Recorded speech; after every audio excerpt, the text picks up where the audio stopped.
Bismillahirrahmanirrahim. Assalamualaikum warahmatullahi wabarakatuh. Alhamdulillahirabbil alamin wa bihi nasta'in ala umuri dunya waddin. Wassalatu wassalamu ala asyrafil anbiya'i wal mursalin sayyidina wa maulana Muhammadin wa ala alihi wa sahbihi ajma'in. Rabbi syrah li sadri wa yassir li amri wa hlul 'uqdatam min lisani yafqahu qawli. Alhamdulillah, kita panjatkan rasa puji syukur kehadirat Allah. Hari ini kita kembali melaksanakan kegiatan pembelajaran ta'lim tentang ilmu fiqih. Mudah-mudahan kita semua dalam keadaan sehat walafiat dan untuk taat ibadah kepada Allah. Salawat serta salam kita haturkan kehadirat junjungan Nabi besar Muhammad sallallahu alaihi wasallam. Alhamdulillah, untuk pertemuan kali ini kita melanjutkan pembahasan tentang najis. Pada pembelajaran sebelumnya kita membahas tentang macam-macam air untuk media kita dalam bersuci ataupun berwudu sebelum kita melaksanakan ibadah sholat. Nah, pada pertemuan sebelumnya sudah dijelaskan bahwa air itu ada beberapa macam. Tepatnya ada 3 macam. Yang pertama, air yang suci lagi mensucikan. Yang kedua, air yang suci tiada mensucikan. Dan yang ketiga, air yang bercampur dengan najis atau disebut air najis. Pada pertemuan kali ini kita masuk pada pembahasan najis. Nah, najis terbagi 3 macam. Nah, jadi ada 3 macam yang disebut dengan najis. Yang pertama, najis yang berat atau mughalazah. Nah, mughalazah najis berat. Yang kedua, najis yang pertengahan atau yang disebut dengan mutawasithah. Najis mutawasithah. Dan yang terakhir, yang ketiga, yaitu najis yang ringan dan disebut dengan mukhaffafah. Najis ringan. Yang pertama, najis yang berat ialah najis kotoran, tahi, kencing, air liur, peluh, anjing dan babi atau keturunan salah satu dari keduanya. Nah, jadi yang berhubungan dengan anjing dan babi, baik itu air liurnya, peluhnya, kencingnya, kotorannya, itu merupakan najis.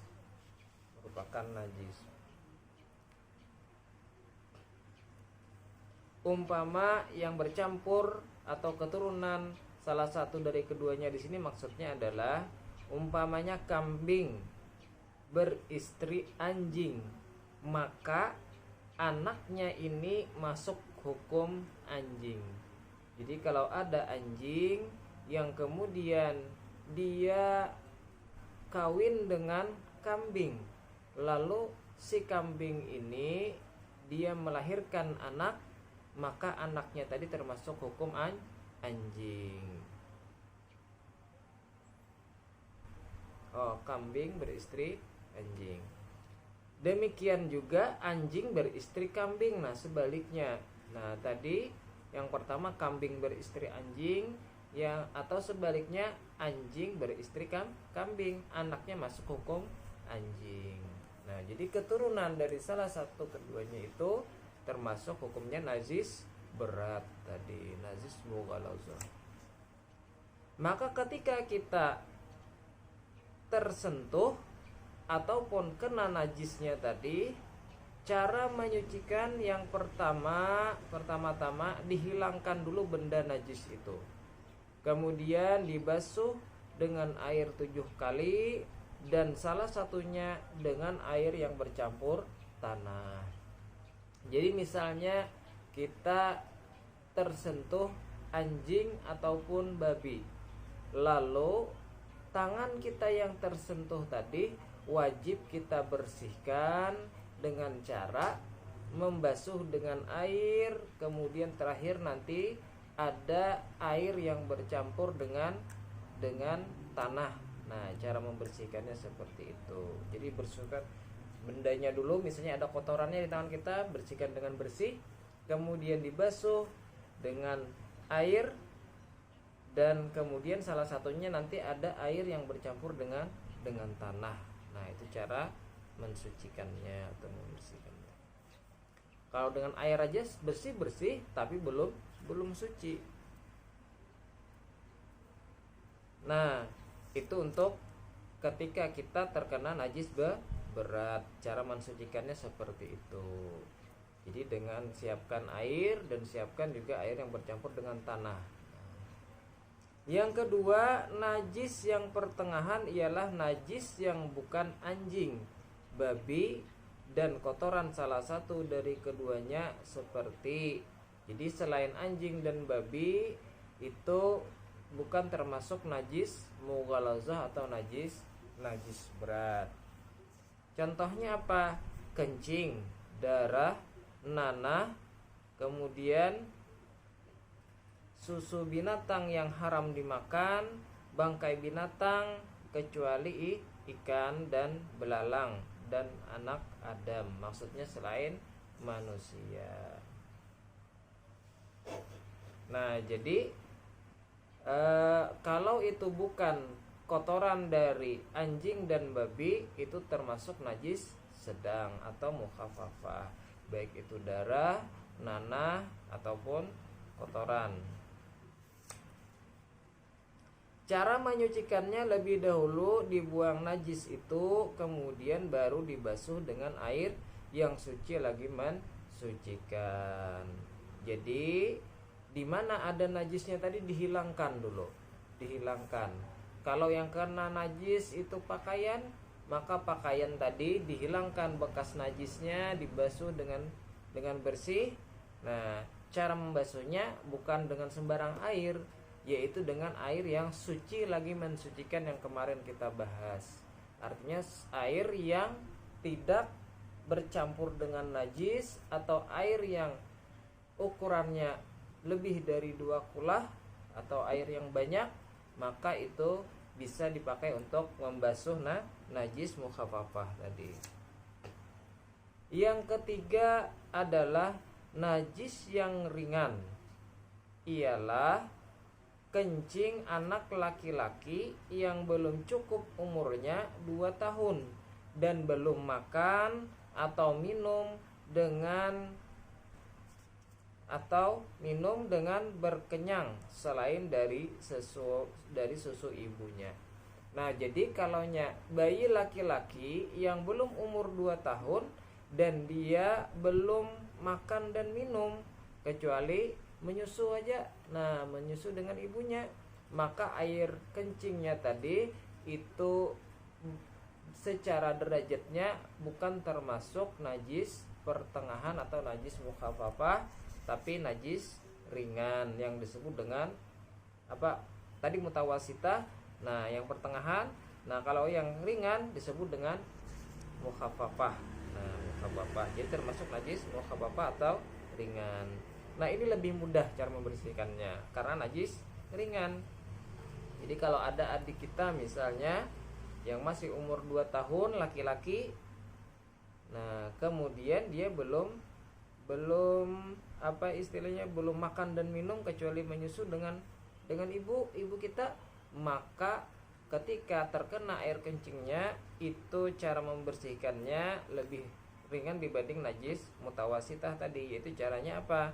Caranya menyucikannya lebih dahulu, dihilangkan najis itu, kemudian cukup dengan memercikkan air kepada tempat yang kena najis tadi sampai basah. Perhatian. 1. Apabila anak itu perempuan meskipun kurang umurnya 2 tahun. Nah itu kada termasuk.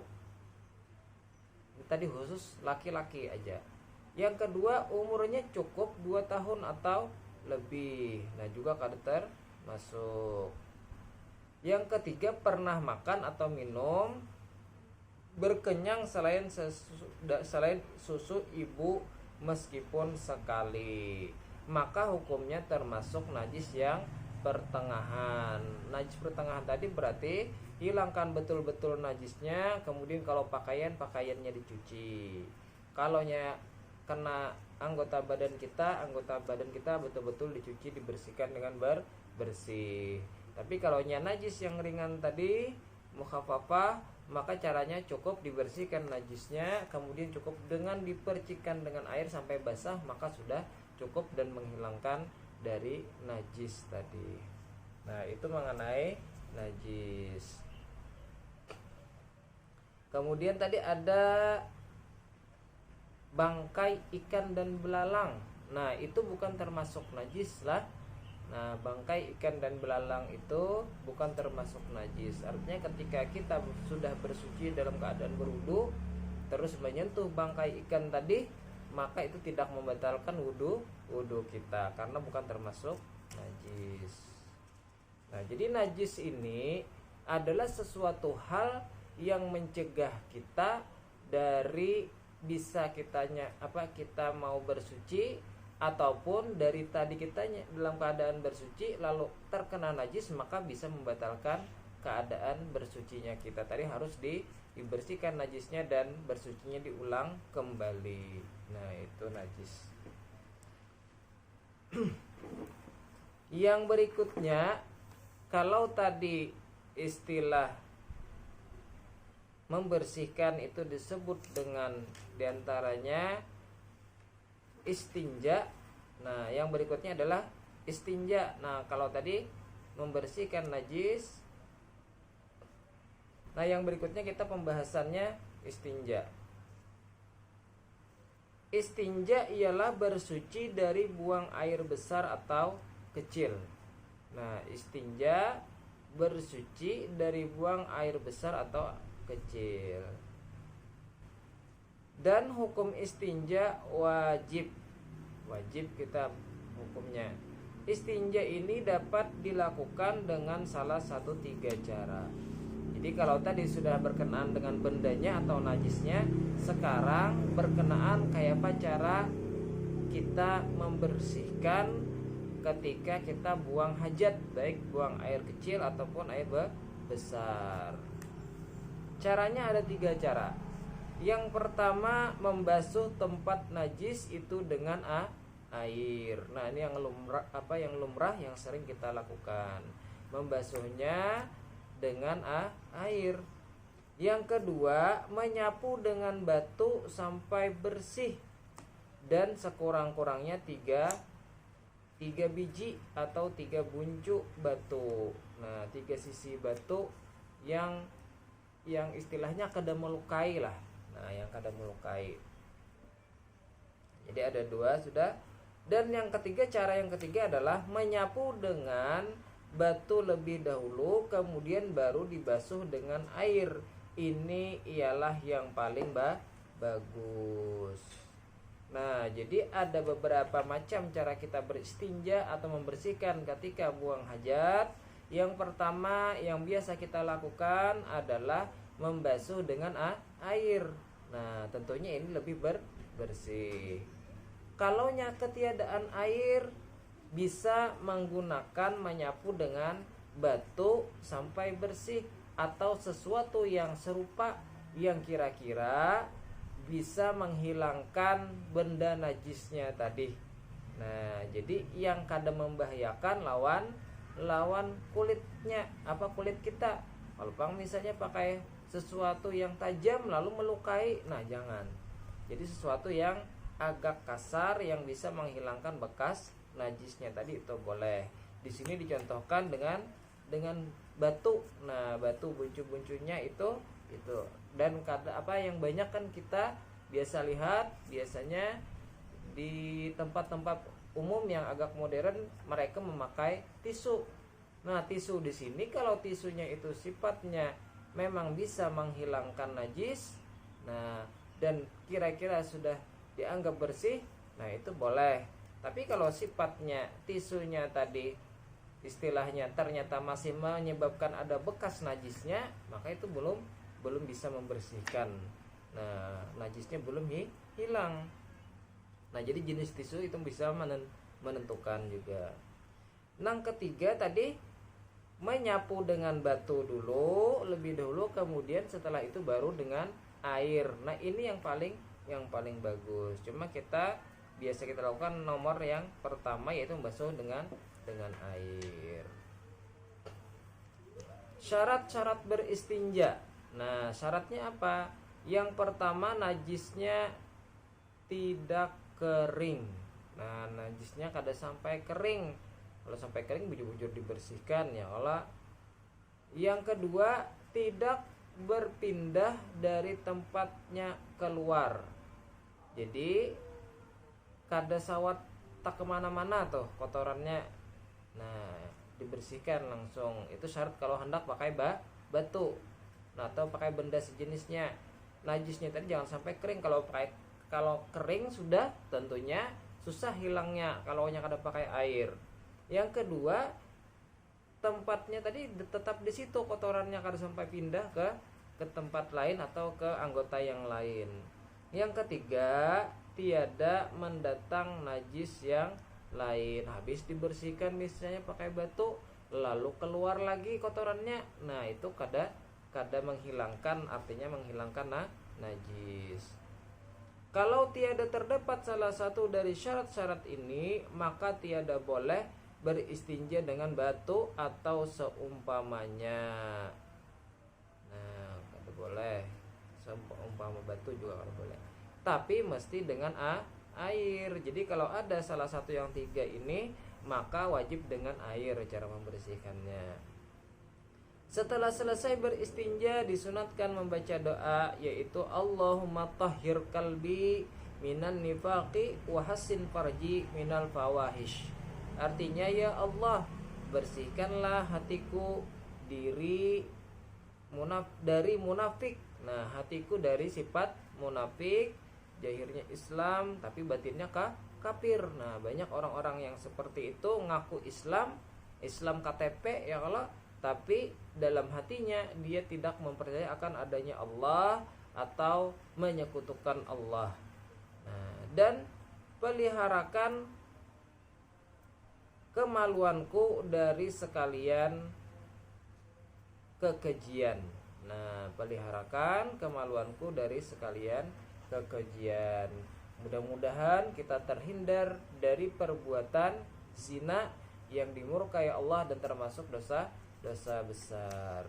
Mudah-mudahan apa yang kita bahas hari ini bermanfaat bagi kita semua, khususnya bagi ulun sendiri, dan dapat kita praktekkan dalam keseharian kita. Semoga ibadah yang kita laksanakan semua dalam keadaan suci, semua dalam keadaan sah, dan semua yang kita lakukan diterima oleh Allah Subhanahu wa taala. Amin ya rabbal alamin. Sampai di sini sekali lagi, wal afu minkum, mohon maaf atas segala kesalahan. Billahi taufiq wal hidayah. Assalamualaikum warahmatullahi wabarakatuh.